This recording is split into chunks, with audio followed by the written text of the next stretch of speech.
There are moments in history when a single decision transforms a man from a figure of authority into a symbol of eternal guilt. Pontius Pilate, the Roman prefect who condemned Jesus of Nazareth to crucifixion, lived such a moment. But what happened to the man who washed his hands of responsibility?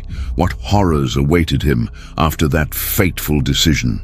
This is the story of ambition corrupted, power squandered, and a conscience that could never be cleansed. This is the horrifying death of Pontius Pilate. Pontius Pilate was born into a family of equestrian rank in Rome during the late 1st century BC. The Ponti were not among the highest aristocracy, but they possessed enough status to secure positions of influence within the expanding Roman Empire. Young Pilate grew up in an era of transition when Emperor Augustus was consolidating power and transforming the Republic into an empire. From his earliest years, Pilate understood one fundamental truth. In Rome, power was survival, and weakness meant obscurity or death. His path to prominence was not easy. The Roman political system demanded loyalty, ruthlessness, and the ability to navigate treacherous alliances. Pilate attached himself to Lucius Aelius Sejanus, the ambitious prefect of the Praetorian Guard under Emperor Tiberius. Sejanus was a master manipulator who effectively controlled the aging emperor, and through this patronage, Pilate secured his appointment as prefect of Judea in 26 AD. It was both an opportunity and a test. Judea was a troublesome province, filled with religious zealots who resisted Roman authority at every turn. When Pilate arrived in Judea, he carried with him the full authority of Rome and an inflated sense of his own importance. His mission was clear: maintain order, collect taxes, and ensure that no rebellion threatened Roman interests. But Pilate understood little of the people he was sent to govern. The Jews were unlike any population Rome had conquered. Their devotion to their God was absolute, their religious laws non-negotiable, and their memory of independence still fresh. To them, Rome was not just a political oppressor, but a spiritual abomination. Pilate's governorship began with a series of provocations that revealed his fundamental misunderstanding of Jewish sensibilities. Shortly after his arrival, he ordered Roman military standards bearing the image of Emperor Tiberius to be brought into Jerusalem under cover of night. These standards, adorned with imperial icons that the Jews considered idolatrous, were a direct violation of their most sacred prohibition against graven images. When the people discovered what had been done, they traveled en masse to Caesarea, Pilate's headquarters, demanding the standards be removed. For 5 days and nights, thousands of Jews surrounded Pilate's residence, refusing to leave. Historical accounts by Josephus describe how Pilate, enraged by their defiance, threatened to have them all massacred. He ordered his soldiers to surround the protesters with weapons drawn. But in an extraordinary display of conviction, the Jews knelt and bared their necks, declaring they would rather die than allow such sacrilege to remain. Faced with the prospect of mass slaughter and the political catastrophe that would follow, Pilate backed down. The standards were removed. It was his first defeat, and it bred in him a deep resentment. The humiliation did not temper Pilate's approach. If anything, it made him more determined to assert Roman dominance. He soon devised another project that would demonstrate his authority while modernizing Jerusalem's infrastructure. The city needed a better water supply, and Pilate decided to construct an aqueduct to bring fresh water from distant sources. The project itself was reasonable, even beneficial, but Pilate made a catastrophic decision about how to fund it. He raided the sacred temple treasury, taking funds known as the Korban, which were dedicated to God.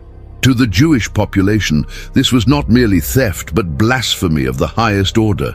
The Korban funds were holy, set apart by religious vow, and untouchable by secular hands. When word spread that Pilate had seized these sacred resources, outrage erupted throughout Judea. Crowds gathered once again, this time with fury rather than peaceful petition. They surrounded Pilate as he traveled through Jerusalem, shouting accusations and demanding justice. But this time, Pilate was prepared. He had ordered soldiers to disguise themselves as civilians and infiltrate the crowd, carrying concealed weapons. At Pilate's signal, the soldiers revealed themselves and attacked the unarmed protesters. They beat men, women, and elderly alike with clubs and swords, creating a scene of indiscriminate violence. Josephus records that many were killed not by the soldiers directly, but in the panicked stampede that followed as people tried to escape the slaughter. The streets ran with blood. Bodies were trampled underfoot. The message was clear. Pilate would tolerate no challenge to his authority, no matter how justified the grievance. Yet even as Pilate crushed these public displays of dissent, he could not extinguish the growing tension that simmered beneath the surface of Judean society. The Jews had long awaited a Messiah, a divinely appointed leader who would restore their nation and free them from Roman occupation. Various messianic movements had risen and been violently suppressed, but the hope itself could not be killed. Into this volatile environment came Jesus of Nazareth, a teacher and prophet whose message was different from the revolutionary zealots Rome had come to expect. Jesus spoke of a kingdom not of this world. He preached forgiveness, humility, and love for one's enemies. He performed miracles that drew massive crowds, healing the sick, giving sight to the blind, even raising the dead. His teachings challenged not only Roman authority, but also the religious establishment that collaborated with Rome. The Pharisees, Sadducees, and chief priests saw in Jesus a dangerous radical who threatened their carefully maintained position. For 3 years, Jesus traveled throughout Galilee and Judea, gathering disciples and speaking with an authority that seemed to transcend human origin. The Jewish religious leaders watched Jesus with growing alarm. He openly criticized their hypocrisy, challenged their interpretations of the law, and drew away the people who had once looked to them for spiritual guidance. When Jesus raised Lazarus from the dead in Bethany, just outside Jerusalem, the miracle could not be denied or explained away. The chief priests convened the Sanhedrin, the highest Jewish council, to discuss what must be done. Caiaphas, the high priest, declared a chilling logic. It is better for one man to die for the people than for the whole nation to perish. The decision was made. Jesus must be eliminated. The opportunity came during Passover in the spring of 33 AD. Jerusalem was packed with pilgrims who had come to celebrate the festival commemorating Israel's liberation from Egypt. Tensions were always high during Passover, as the theme of freedom from oppression made Roman authorities nervous. Jesus entered the city riding on a donkey, fulfilling ancient prophecy, while crowds laid palm branches before him and shouted, "Hosanna!" The demonstration alarmed both the religious authorities and Roman officials. This Jesus was claiming kingship, even if not in conventional terms. Judas Iscariot, one of Jesus' own disciples, approached the chief priests with an offer to betray his master. For 30 pieces of silver, Judas agreed to lead them to Jesus when he was away from the protective crowds. On the night after the Last Supper, Judas led a contingent of temple guards to the Garden of Gethsemane, where Jesus was praying with his disciples.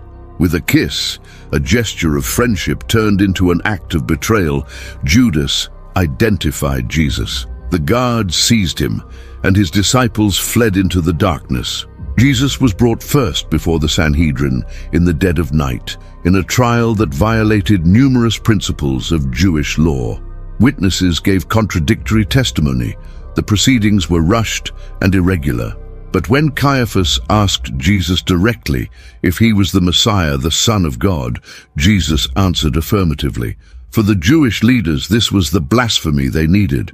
Under Jewish law, blasphemy was punishable by death. But there was a problem. Judea was under Roman occupation, and the Jewish authorities did not have the legal power to execute anyone. For that, they needed Rome.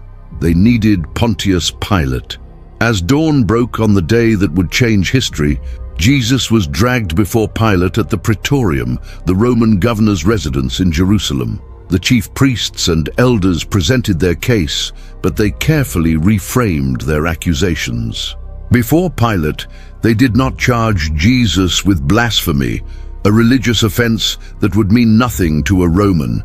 Instead, they accused him of sedition, claiming to be a king, forbidding payment of taxes to Caesar, and stirring up the people. These were political charges that Rome could not ignore. Pilate questioned Jesus privately. The exchange, recorded in the Gospels, is one of the most profound dialogues in human history. "Are you the king of the Jews?" Pilate asked. Jesus replied, "My kingdom is not of this world. If it were, my servants would fight to prevent my arrest." Pilate, confused by this response, pressed further, "So you are a king?" Jesus answered, "You say that I am a king. For this I was born, and for this I came into the world, to testify to the truth. Everyone on the side of truth listens to me." Pilate's response has echoed through the centuries. What is truth? In that moment, Pilate was face to face with truth incarnate, yet he could not recognize it. His entire worldview was built on Roman pragmatism, political calculation, and the relativity of power. Truth to Pilate was whatever served the interests of Rome and preserved his own position. But looking at Jesus, beaten, bound, yet possessing an inexplicable dignity, Pilate sensed something he could not name: a discomfort, a warning. He told the Jewish leaders, "I find no basis for a charge against this man." The chief priests erupted in protest. They insisted Jesus was dangerous, that he was stirring up trouble throughout Judea, starting in Galilee. At the mention of Galilee, Pilate saw an opportunity to escape responsibility. Galilee was under the jurisdiction of Herod Antipas, the tetrarch who happened to be in Jerusalem for Passover. Pilate sent Jesus to Herod, hoping to shift the burden of judgment onto someone else. It was the first of several attempts Pilate would make to avoid making a decision he knew was wrong. Herod Antipas was delighted to see Jesus. He had heard much about the miracle worker and hoped to witness some spectacular sign, but Jesus refused to perform for Herod's entertainment. He stood silent before the tetrarch's questions and mockery. Frustrated and disappointed, Herod dressed Jesus in an elegant robe, mocking his claim to kingship, and sent him back to Pilate. The problem had returned, and with it, the weight of decision. Pilate tried again to release Jesus. It was customary during Passover for the Roman governor to grant clemency to one prisoner chosen by the people. Pilate offered them a choice: Jesus of Nazareth or Barabbas, a known insurrectionist and murderer.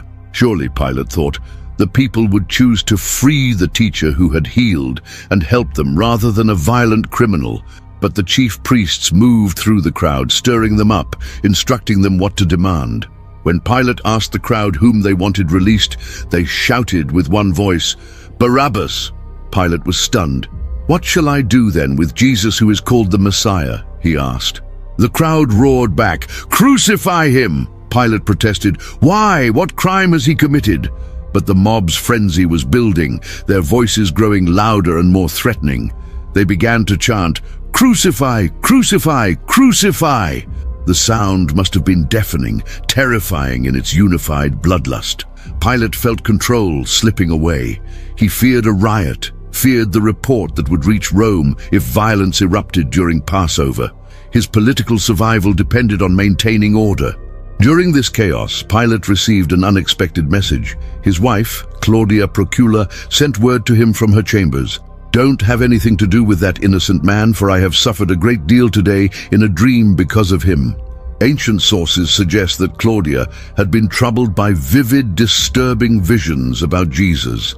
Some traditions even claim she later became a follower of Christ. But in that moment, her warning added to Pilate's growing unease. His wife's dream, his own misgivings, the obvious innocence of the accused, everything told him to refuse the crowd's demands. But Pilate was not a man of principle. He was a political appointee whose patron, Sejanus, had recently fallen from power and been executed for treason against Emperor Tiberius. Pilate's position was already precarious. The Jewish leaders, sensing his weakness, played their final card. They shouted, "If you let this man go, you are no friend of Caesar. Anyone who claims to be a king opposes Caesar." This was a direct threat. If Pilate released Jesus and word reached Rome that he had freed someone accused of claiming kingship, it could be interpreted as disloyalty to the emperor. It could cost him everything. Faced with this impossible choice, conscience or career, justice or survival, Pilate chose himself. He called for a basin of water and performed a symbolic act that has become synonymous with his name. Before the crowd, he washed his hands and declared, "I am innocent of this man's blood. It is your responsibility." The Jewish leaders and crowd accepted, shouting, "His blood is on us and on our children." But Pilate's gesture was meaningless. Water cannot wash away guilt. The responsibility was his, and his alone. He was the Roman prefect. He held the power of life and death, and he chose death. Jesus was handed over to the Roman soldiers for scourging, a punishment so brutal that many victims died before ever reaching crucifixion. The soldiers used a flagrum, a whip with multiple leather thongs embedded with pieces of bone and metal designed to tear flesh from the body. They stripped Jesus and beat him mercilessly, each strike opening new wounds, exposing muscle and bone. The soldiers mocked him, placing a crown of thorns on his head, pressing it down until blood ran into his eyes. They draped a purple robe over his torn shoulders and knelt before him in false worship, spitting on him and striking his head with a staff. After the scourging, Jesus was forced to carry his own cross through the streets of Jerusalem to Golgotha, the place of execution. He was so weakened by blood loss that he collapsed under the weight, and the soldiers compelled a man named Simon of Cyrene to carry the cross the rest of the way. At Golgotha, Jesus was nailed to the cross, spikes driven through his wrists and feet, and lifted up between two criminals being executed for theft. A sign was placed above his head, written in Aramaic, Latin, and Greek, "Jesus of Nazareth, King of the Jews." It was Pilate's final act in the affair, a mixture of mockery and legal justification. For 6 hours, Jesus hung on the cross. The Gospels record that darkness covered the land from noon until 3 in the afternoon. Soldiers gambled for his clothing at the foot of the cross. Passers-by mocked him, challenging him to save himself if he was truly the Son of God. Even one of the criminals beside him joined in the mockery. But the other criminal, in his final moments of life, recognized something in Jesus. He rebuked his fellow thief and said to Jesus, "Remember me when you come into your kingdom." Jesus replied, "Truly, I tell you, today you will be with me in paradise." Then, with a loud cry, Jesus declared, "It is finished," and died. At the moment of Jesus' death, extraordinary phenomena occurred. The temple veil, a massive curtain that separated the Holy of Holies from the rest of the temple, tore in two from top to bottom. An earthquake shook Jerusalem, splitting rocks and opening tombs. The Roman centurion, who had supervised the crucifixion, a hardened soldier who had witnessed countless executions, looked at Jesus' body and declared, "Surely this man was the Son of God." Even the soldiers were afraid. But Pilate, back in his residence, received only a simple report. The Nazarene was dead. The matter was concluded. Or so he thought. In the days immediately following the crucifixion, Pilate tried to return to his normal routine of governance. But something had changed. Ancient sources and church tradition speak of a dramatic shift in Pilate's demeanor after Jesus' death. He became increasingly troubled, withdrawn, prone to sudden fits of anger. At night he was plagued by terrible nightmares. He dreamed of blood on his hands, blood that no amount of washing could remove. He saw Jesus' face, calm and accusatory, watching him from the darkness. He heard the crowd's chants echoing endlessly, "Crucify him! Crucify him!" Pilate's wife, Claudia, noticed the change. Some traditions hold that she spoke with women who had followed Jesus, including Mary Magdalene, and heard their accounts of what had happened. When rumors began to spread 3 days after the crucifixion that Jesus' tomb was empty, that he had been seen alive by multiple witnesses, Claudia became convinced that a terrible mistake had been made. She may have tried to speak with her husband about it, but Pilate refused to listen. He had made his decision. He could not afford to second-guess it. But the story would not die. Reports of Jesus' resurrection spread rapidly throughout Jerusalem and beyond. The disciples, who had scattered in fear after Jesus' arrest, suddenly became bold. They proclaimed publicly that Jesus had risen from the dead, that he had appeared to them, eaten with them, shown them his wounds. More than 500 people claimed to have seen the risen Christ. The Jewish authorities were furious and demanded that Pilate do something to suppress these claims. But what could he do? He could crucify a living man, but he could not stop people from believing what they had witnessed. In the months and years that followed, Pilate's governance became increasingly brutal and erratic. He seemed driven by an inner demon, a need to prove his authority through ever greater shows of force. The guilt that he tried to suppress manifested as rage. When Samaritans gathered on their holy mountain, Mount Gerizim, in what they claimed was a religious pilgrimage, Pilate interpreted it as a potential rebellion. He ordered his cavalry and infantry to surround the mountain and massacre the assembled people. Men, women, and children were cut down without mercy. Others were taken prisoner and executed later.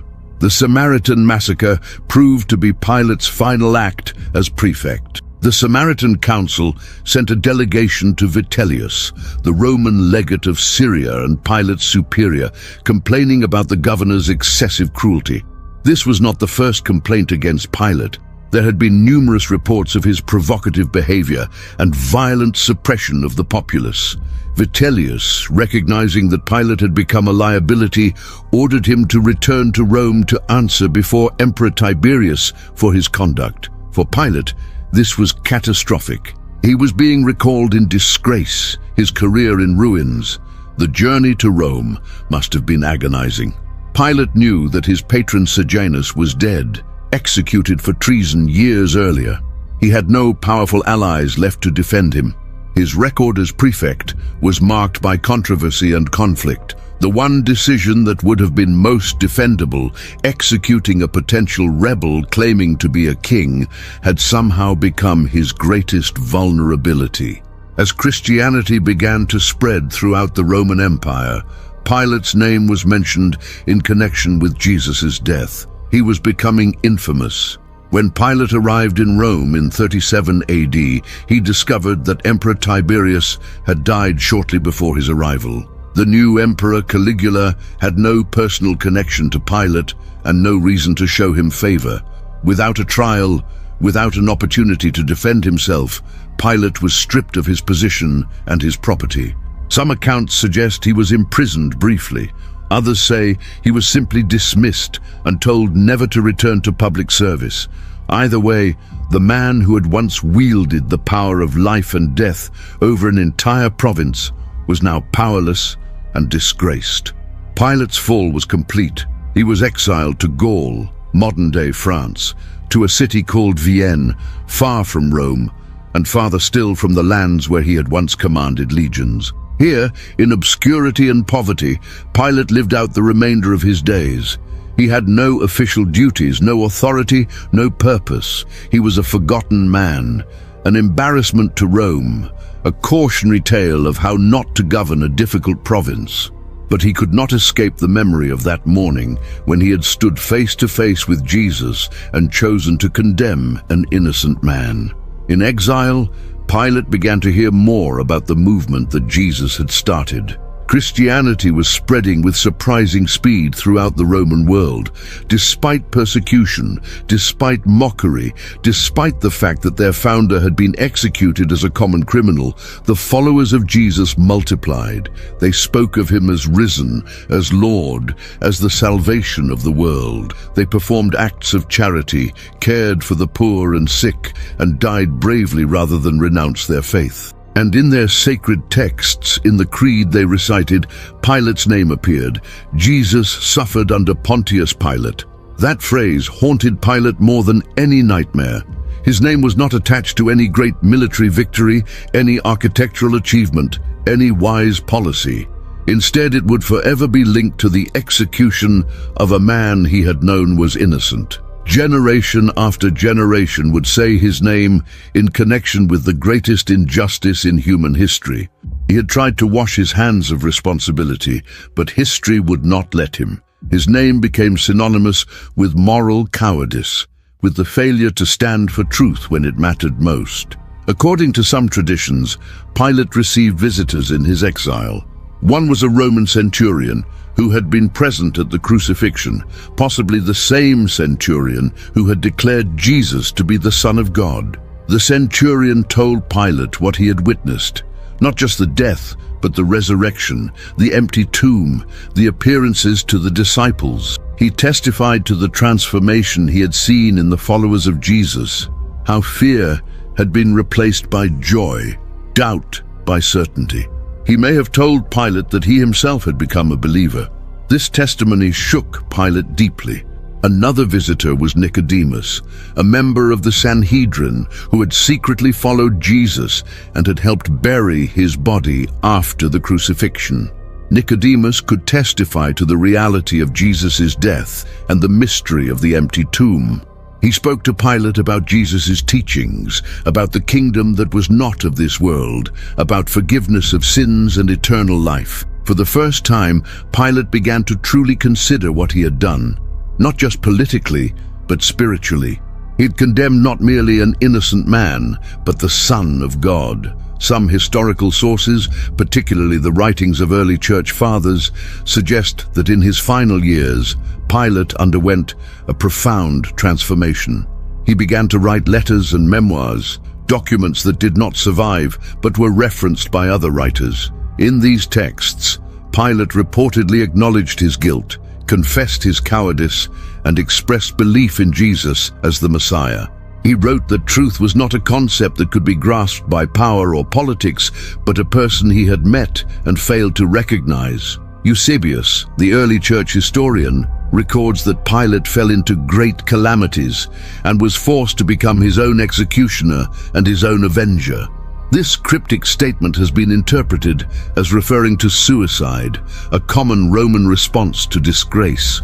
Other traditions suggest that Pilate, racked by guilt and tormented by demons, threw himself into a river or lake. Medieval legend identifies several locations as the place of his death, including a mountain lake in Switzerland that bears his name to this day, Pilatus, where his restless spirit was said to haunt the waters. The Coptic and Ethiopian Orthodox churches, interestingly, venerate both Pilate and his wife Claudia as saints.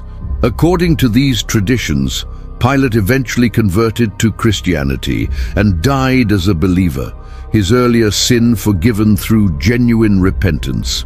While this view is not accepted by the broader Christian church, it reflects an ancient belief that even Pilate, the man who condemned Jesus, could find mercy.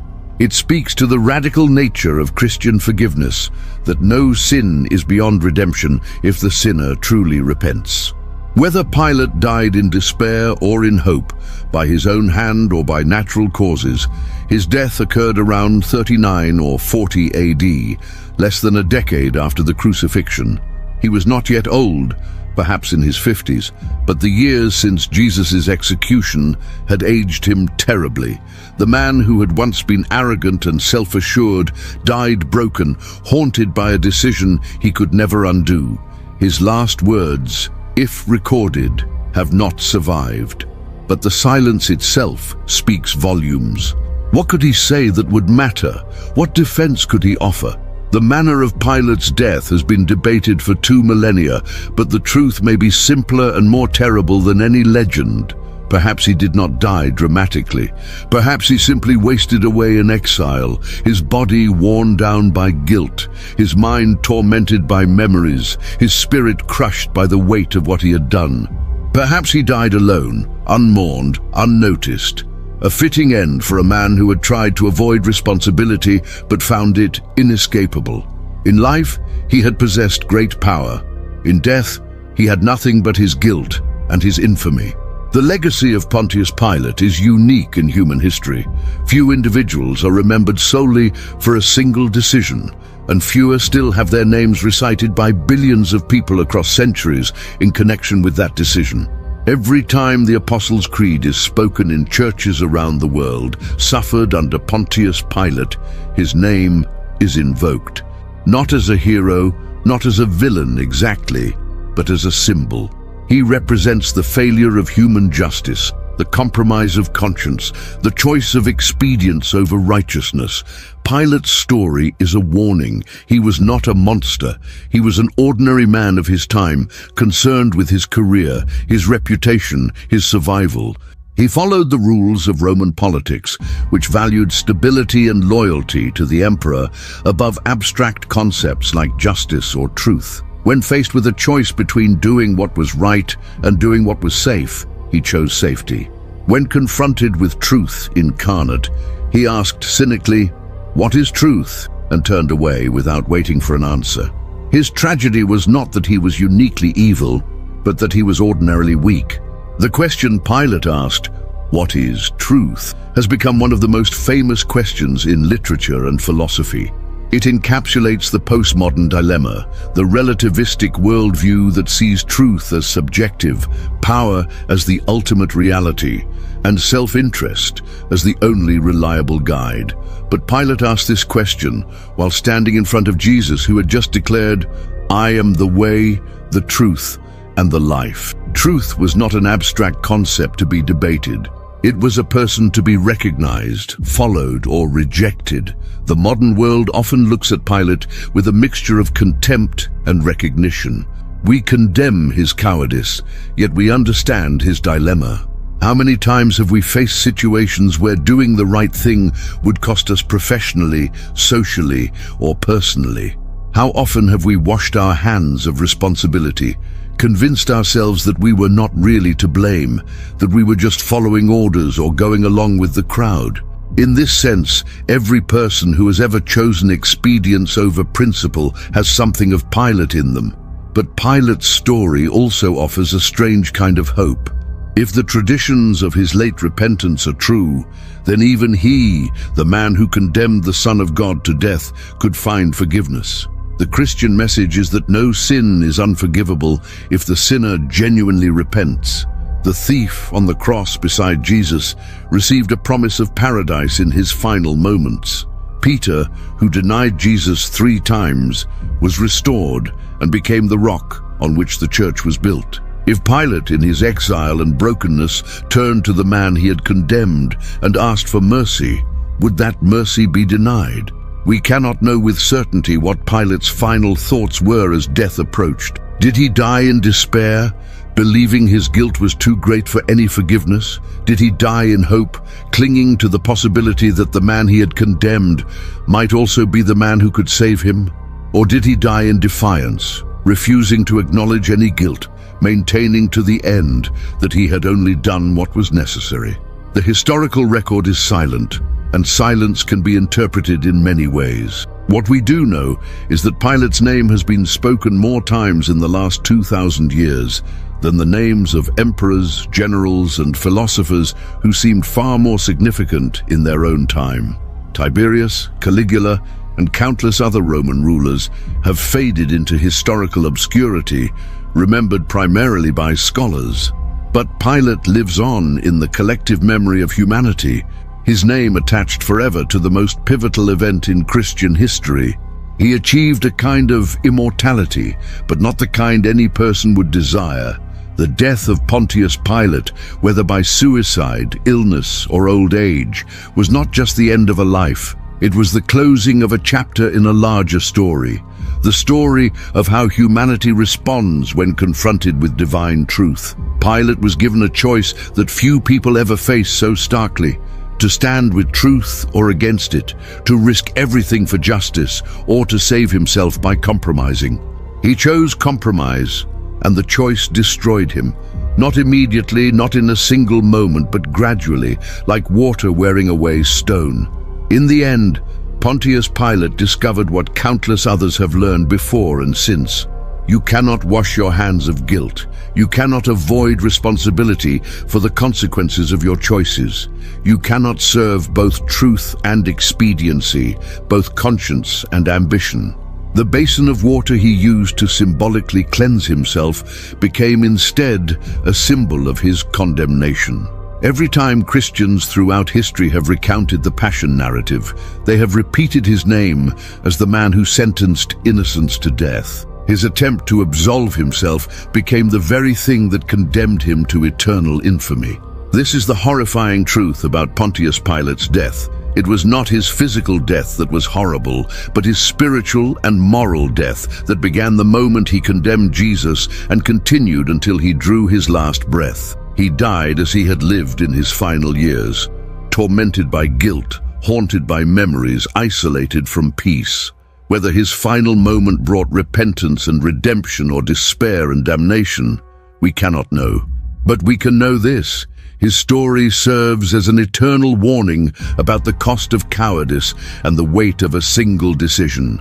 The man who asked, "What is truth?" died without ever fully answering that question for himself. The man who washed his hands to symbolize innocence died with blood that could never truly be washed away.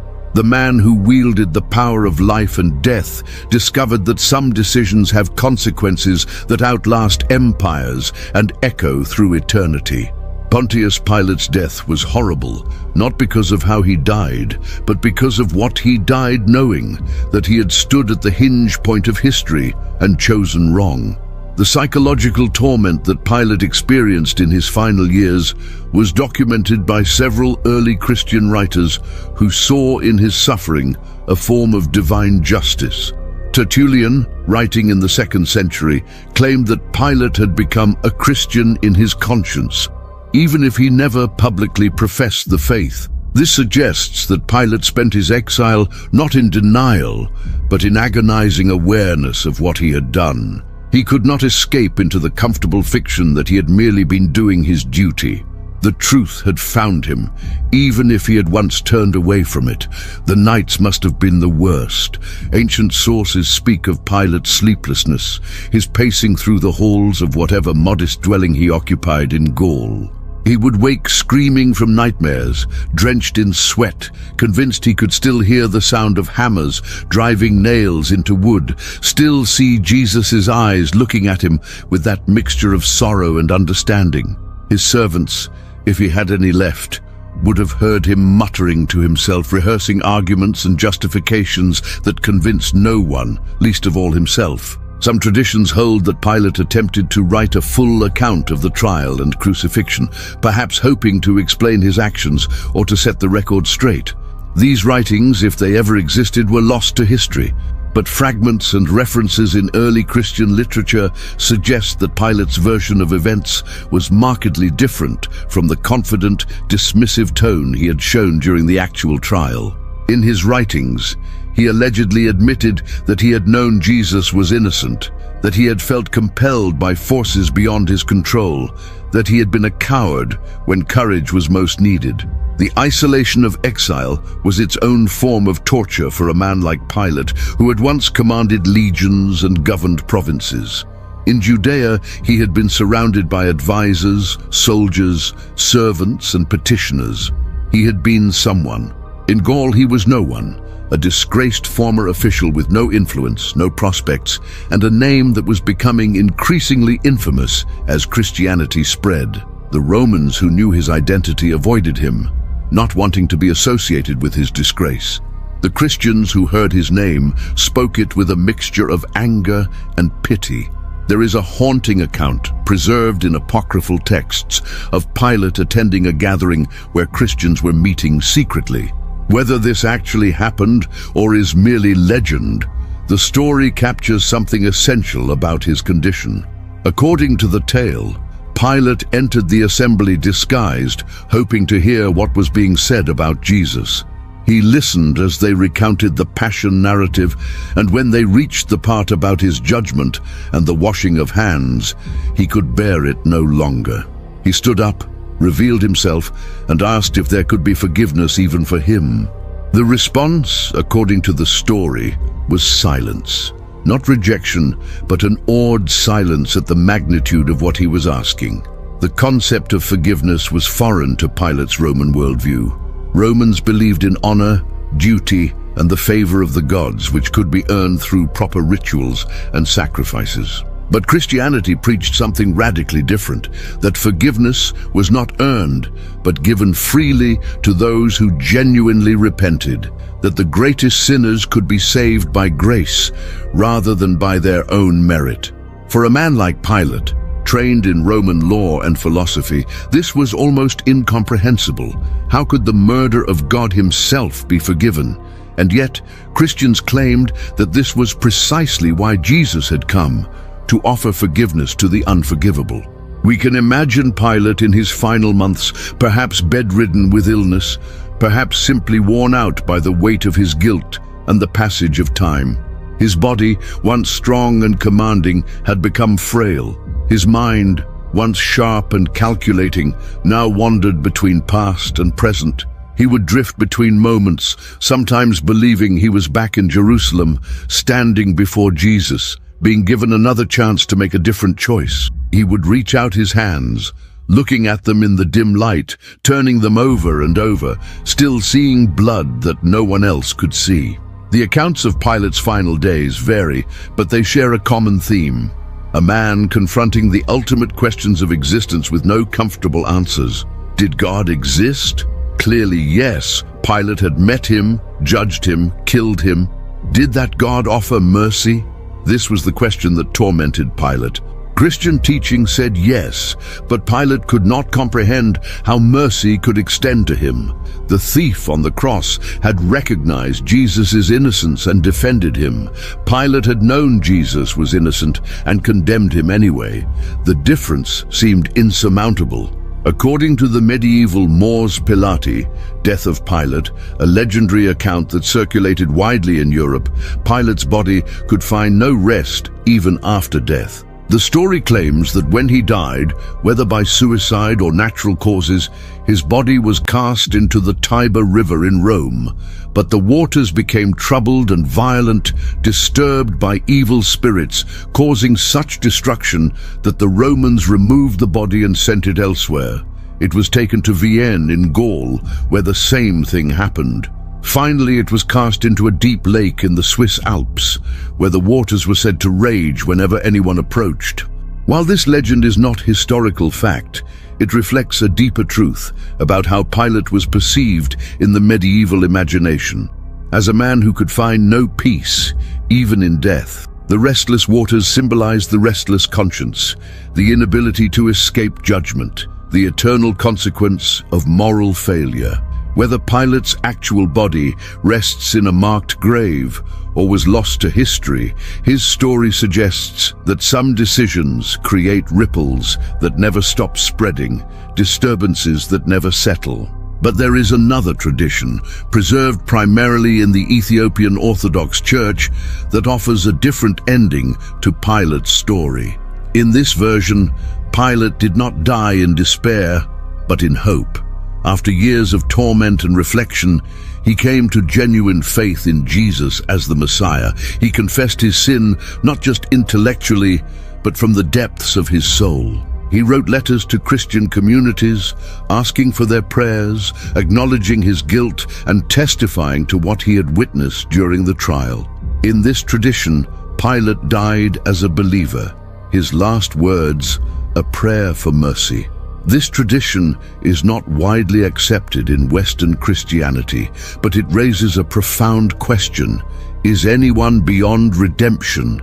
The Christian gospel claims that the answer is no, that even the worst sins can be forgiven through genuine repentance.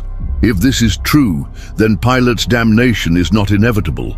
His guilt was immense, his cowardice inexcusable, his role in history tragic. But if Christianity's central claim is true, that Jesus died to forgive sins, then logically, that forgiveness must be available even to the man who pronounced the sentence. The historical Pontius Pilate probably died sometime between 37 and 41 AD, less than a decade after the crucifixion. The exact circumstances remain unknown because Rome did not record the deaths of disgraced officials in any detail, and Christian sources were more interested in his moral and spiritual condition than in the physical details. What we know with certainty is that he died in obscurity, far from power, stripped of the authority he had once wielded so carelessly. The man who had sat in judgment on the Son of God died knowing that history itself would sit in judgment on him. One of the most powerful aspects of Pilate's story is how it illustrates the permanence of moral choices. In the moment of decision, Pilate probably thought he was being pragmatic, choosing the path that would preserve stability and protect his career.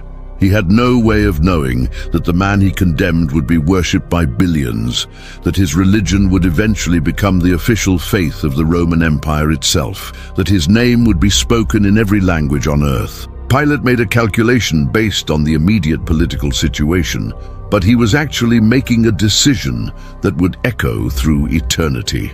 This is the ultimate horror of Pilate's death, the realization that came too late. He had possessed the power to change history, to stand with truth against the mob, to risk everything for justice. Instead, he had chosen safety, and that choice cost him everything he thought he was protecting. His name did not fade into comfortable obscurity. His career did not continue. His legacy was not one of effective administration or political skill. Instead, he became the eternal symbol of moral failure, the man who asked, "What is truth?" and then walked away. In his final conscious moments, whatever they were, Pilate must have understood with terrible clarity what he had done. The fog of rationalization, the comfortable lies we tell ourselves to justify our compromises, the political calculations that seem so important in the moment, all of this would have fallen away. He would have seen his choice for what it was, not a necessary political decision, not an unavoidable compromise, but a failure of courage and character at the most critical moment of his life. The question of whether Pilate repented has occupied theologians and scholars for 2 millennia, because it forces us to confront uncomfortable truths about justice, mercy, and the nature of forgiveness. If Pilate can be forgiven, then anyone can be forgiven, which is either the most liberating or most disturbing idea imaginable, depending on your perspective. It means that moral categories are not as fixed as we might like them to be, that the worst sinners can become saints, that it is never too late to turn from evil toward good. But it also means that forgiveness requires something from the sinner, genuine repentance, which is more than just feeling sorry. Repentance means acknowledging the full weight of what you have done, accepting responsibility without excuse or mitigation, and turning away from the path that led to the sin. For Pilate, this would have meant abandoning every instinct that had guided his career, the political calculation, the self-preservation, the belief that authority justifies any action. It would have required him to become a different person entirely. The death of Pontius Pilate, then, is not just the story of one man's end, but a meditation on the human condition itself. We are all faced in various ways, with choices between truth and expedience, between justice and self-interest, between courage and fear. Most of our choices do not carry the world historical significance of Pilate's decision, but that does not make them any less real or consequential in our own lives and the lives of those affected by our choices. Pilate died as we all must die, alone, facing whatever judgment awaits on the other side of mortality. But unlike most people, he died knowing that his name would live on, attached forever to the greatest crime and the greatest act of redemption in human history. He was there when God became man and walked among us. He was there when humanity was given the choice between truth and power. He was there at the hinge point of history, and he chose wrong. That is the horror of Pontius Pilate's death. Not the manner of dying, but the knowledge of how he had lived and what he had done. That is the burden he carried to his grave and possibly beyond.